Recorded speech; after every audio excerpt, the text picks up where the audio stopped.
The framework for teaching model has 4 different domains. For this screencast, we are going to specifically focus on instructional outcomes, or Domain 1C, setting instructional outcomes. What is an instructional outcome?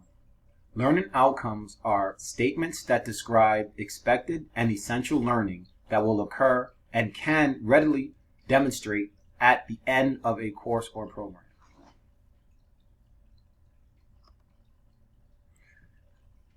Within Domain 1, there are many elements. The elements are what distinguish how to write or gauge a proper instructional outcome. One of the elements being value, sequence, and alignment, where outcomes represent significant learning in the discipline reflecting, where appropriate, the Common Core State standards. Outcomes must refer to what students will learn, not what they will do, and must permit viable methods of assessment. That refers to every single objective being able to be assessed in some way so that all students are able to achieve the outcome. Outcomes should reflect different types of learning, such as knowledge, conceptual understanding, and thinking skills. Also, they need to be suitable for all diverse students. Outcomes must be appropriate for all students in the class. When an outcome is posted or listed, it should be able to be achieved by any of the students within that particular course or class for the lesson delivered on that given day. Domain 1, Instructional Outcomes Indicators. In order for outcomes to be effective, they should include the following: outcomes of a challenging cognitive level, statements of student learning, not activities, outcomes central to the discipline and related to those in other disciplines, so content that goes across the curriculum, outcomes permitting assessment of student attainment. Also, how do we assess during instruction? Outcomes differentiated for students at varied abilities. That's your 504 students, your SPED students, and your high achieving students. At Oxonville High School, we include the Webb's depth of knowledge.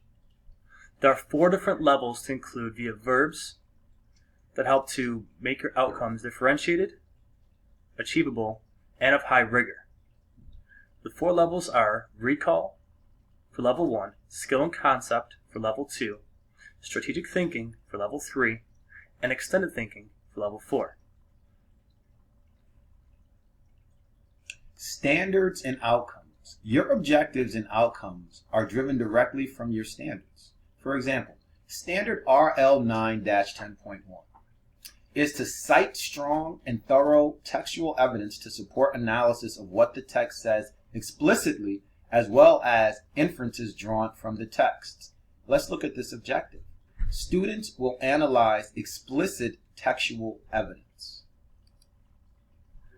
Within your standards also, please be mindful of your standard listed.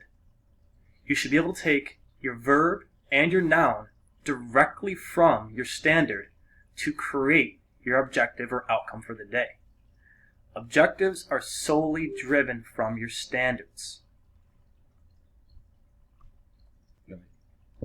So let's adjust an outcome.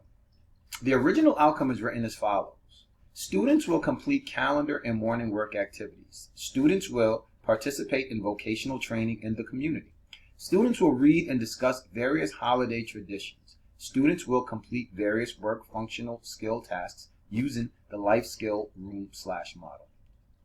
When we change this learning outcome, it will sound as follows. Students will identify morning routines. And the rationale for changing to that much more simple outcome is you must incorporate the verb such as identify from Webb's depth of knowledge as previously shown in the earlier slide, and be able to have a universal, measurable, and achievable outcome such as completing their morning routines.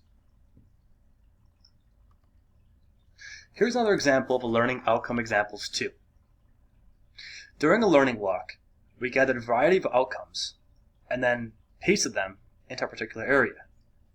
One of the outcomes that we saw was students will demonstrate understanding of the Gilded Age by creating a Monopoly game to illustrate the historical significance of the movement.